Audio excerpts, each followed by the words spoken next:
Papa's got a brand new bag. Let's talk about that. Let's get cracking.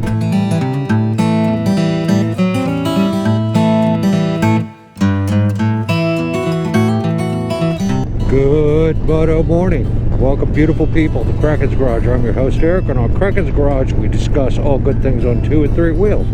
Today's episode, we're talking about luggage. I just picked up a new bag from Harley-Davidson. My previous one was a Viking, and it didn't work out so good for me, so I'm going to pass that on to one of my mates. And I ordered this one, which ran about $248. I checked online, and yes, there were places that were selling it cheaper, but due to the size of it, shipping was astronomical, in the neighborhood of $67, $68 to get it to my doorstep. So, small gripe here on Harley-Davidson's website regarding parts and accessories.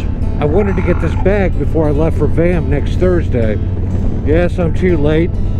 Yes, it's peak season, so some of it is my fault, and I own that. I was not timely in my timing on purchasing this option, but to have soft luggage on the Revival. But Harley-Davidson showed it, and they also showed the cover that I was going to order, so I ordered them. And I paid $12.95 for expedited shipping to get it to my doorstep. And by the way, those of you that don't know, you can tag your home dealership so they get credit for the sale when you order parts and accessories on the Harley-Davidson website. So do them a favor and tag your dealership when you order stuff online from Harley to your local dealership. It helps them out, and believe me, they notice. So as soon as I ordered it, the email bounced right back and said, sorry, we're out of stock on both of these items. It will ship in 6 days. And that doesn't include the amount of time it takes to get it to my doorstep. So that's not going to work for me. So I immediately canceled the order. And I called up Kim down at Stonewall Harley-Davidson in Orange, Virginia, and I told her the situation. And she said, come on down. So I went down there, and they didn't have either item in stock either, because I wanted a different half cover that was half orange. But they had an updated variant of it that I did purchase that was actually $10 cheaper.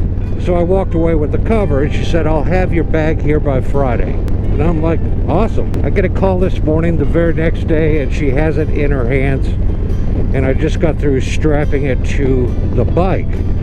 When we get back to the garage, I want to share my thoughts or initial impressions on how it mounts to a rack, especially on a bike that has no backrest, as many of these soft luggage attach to the backrest to help secure the load. So I'm a little sketched out about, is it going to bear the weight properly? Is it going to be a rigid enough soft bag to be able to really ratchet it down tight on the Harley and not be any issues? So far so good. I've got her strapped to the bike now. I don't know if you can see it back there. It's on there bloody tight. It is. I mean, I really strapped it down. And so far I like it. Some of the things I like about it, it has reflective piping on it, which is always bonus points in my book, to have more nighttime visual awareness for ongoing motorists. So that's good stuff there. 2 thumbs up with me on that one. Anything that shines and says don't hit me, or screams don't hit me going down the road, I'm all in. It has 4 contact points underneath, and a pretty ingenious design on the straps. It also has a locking mechanism on each one of the clasps to secure your strap in its place, and it's not going to wiggle itself loose. So brilliant design as far as that goes. First I've ever seen of that type of anchoring mechanism on it. I'll throw some video up here as when I get back to Casa de Redneck and shoot some footage. My second takeaway from there, which I thought was brilliant, on these type of luggage, I always have a problem because there's always a foot and a half of extra strap to try and stow, so I wind up tying 14 knots to the rack or some sort of anchor point just to keep that strap from flapping in the wind going down the road and chafing the paint on the bike and that kind of thing. Well, on this one, it's super cool. They have a Velcro strap that undone, and then you just fold it up and then hook the Velcro loop over top of it, and it anchors it. So you just have one ball of strap dangling down, and it's perfect. Beautiful. Love that they came up with that design. This bag is really nice. It has a lot of compartments, and on the inside of the bag, what I liked about it over some of the other ones that I looked at is the inside is a bright orange. Yes, it's Harley colors, so yeah, that's kind of cool. But it's a lot easier in low light conditions to see your contents inside the bag against a lighter background interior of anything in your luggage. So 2 thumbs up for me on that one. That's cool stuff there. I will get some sort of miniature flashlight and just clip it to the lid of the inside of the soft pack, so if I do have any dark situations, I can just clip that on and have an overhead light to access the bag appropriately. So at least that's my initial game plan. So those are my initial thoughts. The real true test is the test of time, and later on down the road I'll give a long-term review. If the straps come unstitched, if the straps give way under load, under duress, how are they going to react when they're soaking wet because it's raining? I should mention that the bag is not waterproof. It's semi-water resistant, let's say, but you have your normal rain cover that goes over it, and you cinch it down so it doesn't get wind underneath of it and start ballooning on you going down the road. I keep reaching behind to check the bag. Like I said, I'm always kind of worried when I first strap on luggage, is it going to hold tight as I'm blasting down the road at 60 miles an hour. This will afford me a couple changes of clothes, my rain gear, my soft cover, some tools that aren't clanking around and banging inside my hard bags. And the hard bags, since they're lockable, is where I throw, if I'm running into the store, my GoPros, any type of my gloves, whatever, on the bike to just run to the store and get a water or something like that. Now the good news is when you get to your destination,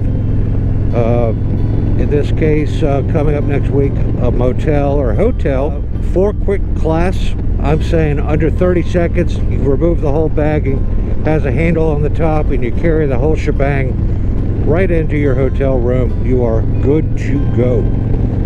Love that. So good stuff there. I'll put the part number. I don't have it here in front of me, but I'll put it up here on the screen should you want to take a look at this bag. I went for the biggest one they have. As my life evolves, I haven't had as much time to take longer trips, so I think this one will suffice nicely. I was talking to Sean, who I'm riding down to the event with, and I sent him some initial pictures of the bag, and he asked a very good question. Can you lean your back up against it? And the answer to that question is no, not on the Revival. I have about 4 to 5 inches between my back and the bag, and I'm not sure I would want to push my big body up against that bag and put those straps under more stress. I will say you could, say, have a book bag, or a backpack I mean, and strap that to your bag behind you on the Revival, and you would have some sort of a backrest behind you to gently lean against. But again, I can't advise it. I think you would be doing yourself a disservice to the bag to put your straps under that much stress. You need some sort of metal vertical support to support that much weight. So that's my humble opinion. So Papa's got a brand new bag, and I'm excited about it, to be using it next week. So I got to get this bike, it's trash from riding in the rain so much, detailed and cleaned up, and then I will strap the bag on and start putting together my kit for the road to get on down the road. I'm looking forward to it. And welcome back. I thank each and every one of you for visiting my channel and taking the time out of your life to watch my content. If you could like and leave a comment down below, it helps the channel tremendously. I look at the stats, and about 80% of you aren't subscribed to the channel, so if you would consider that, I'd appreciate it. And there's my ghost dog, Bourbon. He's here to remind me to wrap things up. If you would like to become a Patreon, the link is listed down below. If you like this video, give it a thumbs up. If you didn't like it, give it a thumbs down. If you want to see more in the future, hit that subscribe button right down there in the corner. And remember, folks, go riding because it's good for you, and I'll see you in the next one. Peace.